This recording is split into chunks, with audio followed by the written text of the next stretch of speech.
Hello everyone and welcome to the lecture on Amazon Neptune.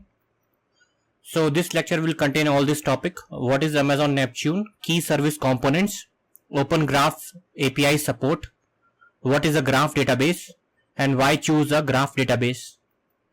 So what is Amazon Neptune? At its core, Neptune features a specially designed high performance graph database engine optimized for handling highly connected datasets. Neptune is compatible with widely used property graph query languages such as Apache Tinkerpop Gremlin, Neo4j's OpenCipher, and W3C's RDF query language SparkL, making it easy to adopt and use. The database engine is built to efficiently store and manage billions of relationships while providing query results with millisecond latency, ensuring high performance for graph-based applications. Neptune is well suited for various graph use cases including recommendation engines, fraud detection, knowledge graphs, drug discovery platforms, network security applications.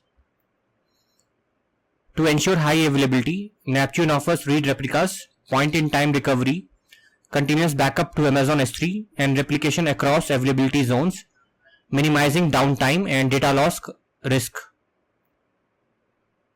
Neptune prioritizes data security by providing encryption for data at rest and in transit, helping to protect sensitive information stored in the graph database.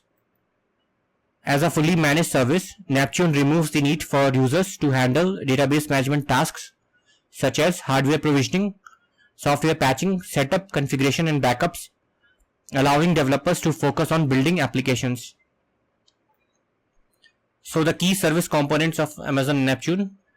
First one is primary DB instance, and this supports read and write operations and performs all of the data modifications to the cluster volume. Each Neptune DB cluster has one primary DB instance that is responsible for writing, that is loading or modifying graph database contents. Then you have Neptune replica, which connects to the same storage volume as the primary DB instance and supports only read operations. Each Neptune DB cluster can have up to 15 Neptune replicas in addition to the primary DB instance, and this provides high availability by locating Neptune replicas in separate availability zones and distribution load from the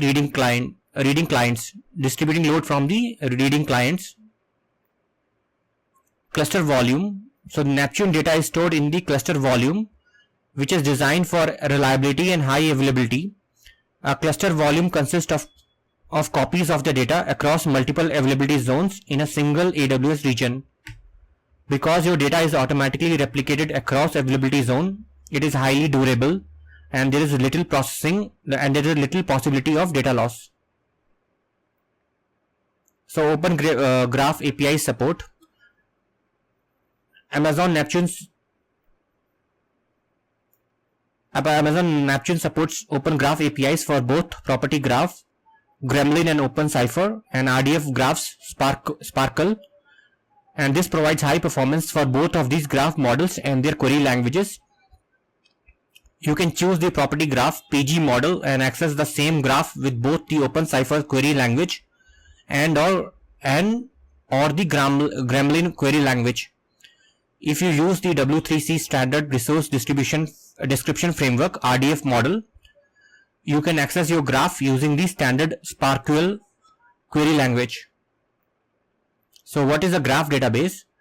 So in this, graph databases are optimized to store and query the relationships between data items. They store data items themselves as the vertices of the graph and relationship between them as edges. Each edge has a type and is directed from one vertex, the start, to another, the end. Relationships can be called predicates as well as edges, and vertices are also sometimes referred to as nodes. So in so-called property graphs, both vertices and edges can have additional properties associated with them. So in this example, you have these Andy, Bob, Kathy, books and music. They are called as vertices or nodes. So they can be people and hobbies. So these are the objects which are nodes or vertices. Then you have edges, which can be called as predicates or relationships. So in this case, friend and the likes relationship between the nodes is called as edges.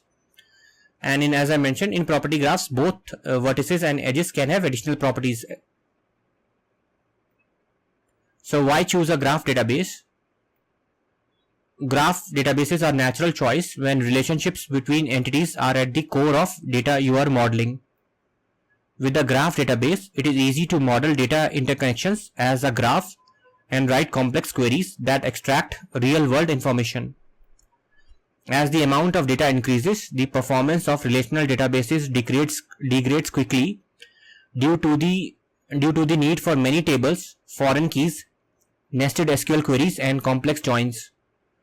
Graph databases maintain high performance even with large datasets.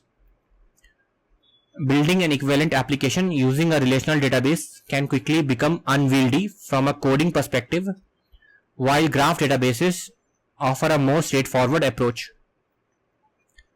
Graph databases like Neptune can query relationships between billions of vertices without bogging down, ensuring high performance at scale. So we'll see some example where to use the graph databases. So this one is very common: knowledge graphs, mind maps, and all. So knowledge graphs let you organize and query all kind of connected information to answer general questions.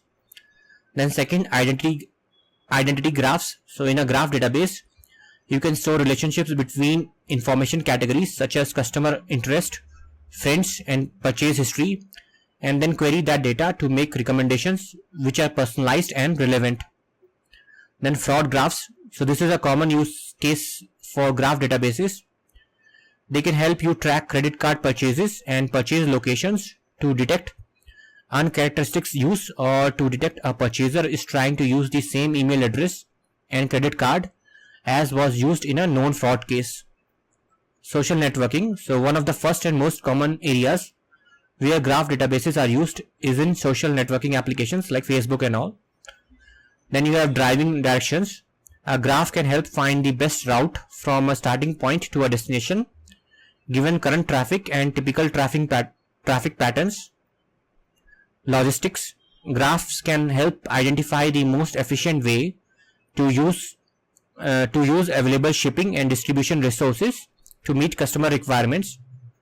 Then diagnostics. So graphs can represent complex diagnostic trees that can be queried to identify the source of observed problems and failures.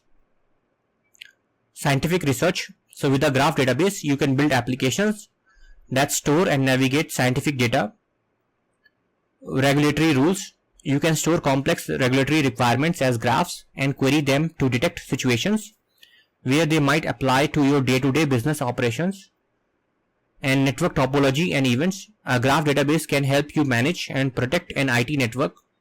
When you store the network topology as a graph, you can also store and process many different kinds of events on the network. And that's all. Thanks for watching.